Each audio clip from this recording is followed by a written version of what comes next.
Hi, ಎಲ್ಲರೂ ಹೇಗಿದ್ದೀರಾ? Welcome back to my channel. ನಾನು ನಿಮ್ಮ ಸವಿತಾ ಎನ್. ಇವತ್ತು ಆರೋಗ್ಯಕರವಾದ ಕಷಾಯ ಮತ್ತು ಕಷಾಯ ಪುಡಿ ಹೇಗೆ ಮಾಡೋದಂತ ಸಿಂಪಲ್ ಆಗಿ ತೋರಿಸ್ತಾ ಇದ್ದೀನಿ.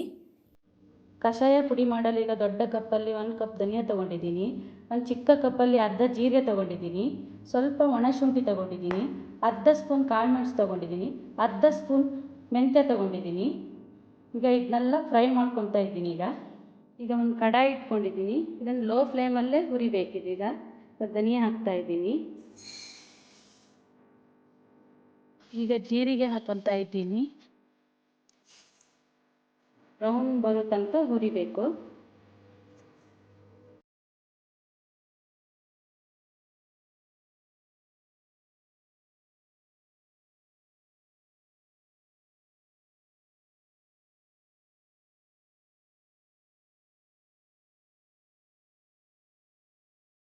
ಈಗ ಇದು ಹುರ್ಕೊಂಡಾಗಿದೆ. ಈಗ ಇದು ತಣ್ಣಗಾಗಬೇಕು. ಈಗ ಇದು ತಣ್ಣಗಾಗಿದೆ. ಈಗ ಇದು ನುಣ್ಣಗೆ ಪುಡಿ ಮಾಡಬೇಕು. ನೋಡಿ ಫ್ರೆಂಡ್ಸ್, ಈಗ ಕಷಾಯ ಪುಡಿ ರೆಡಿಯಾಗಿದೆ. ಕಷಾಯ ಹೇಗೆ ಮಾಡೋದಂತ ನೋಡೋಣ. 1/4 ಲೋಟ ನೀರು ಹಾಕ್ಕೊತಾ ಇದ್ದೀನಿ. ನೀರು ಈಗ ಚೆನ್ನಾಗಿ ಕುದಿಬೇಕು.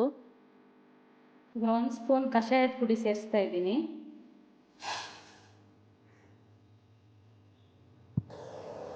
ಇದು ಕುದೀತಾ ಇದೆ. ಇವಾಗ ನಾನು ಸ್ವಲ್ಪ ಹಾಲು ಸೇರಿಸ್ತಾ ಇದ್ದೀನಿ.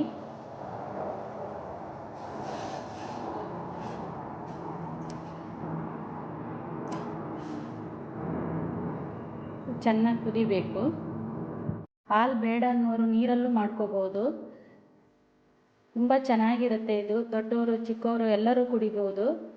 ಯಾವುದೇ ರೀತಿಯ ಸೈಡ್ ಎಫೆಕ್ಟ್ ಇಲ್ಲ. ಇದು ಆರೋಗ್ಯವಾಗಿರುತ್ತೆ. ಟೀ ಕಾಫಿ ಕುಡಿಯಲ್ಲ ಅನ್ನೋರು ಇದನ್ನು ಮಾಡ್ಕೊಂಡು ಕುಡಿಬೋದು. ತುಂಬ ಚೆನ್ನಾಗಿರುತ್ತೆ ಇದು.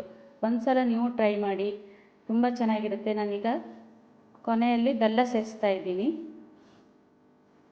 ಈಗ ನಾನು ಸ್ಟವ್ ಆಫ್ ಮಾಡ್ತಾ ಇದ್ದೀನಿ. ಕಷಾಯ ರೆಡಿಯಾಗಿದೆ. ಇವತ್ತಿನ ಈ ವಿಡಿಯೋ ಇಷ್ಟವಾದಲ್ಲಿ ಲೈಕ್ ಮಾಡಿ, ಶೇರ್ ಮಾಡಿ, ಸಬ್ಸ್ಕ್ರೈಬ್ ಆಗಿಲ್ಲ ಅಂದರೆ ಸಬ್ಸ್ಕ್ರೈಬ್ ಮಾಡ್ಕೊಳ್ಳಿ. ಪಕ್ಕದಲ್ಲಿರುವ ಬೆಲ್ ಐಕಾನ್ ಬಟನನ್ನು ಒತ್ತಿ. Thank you all.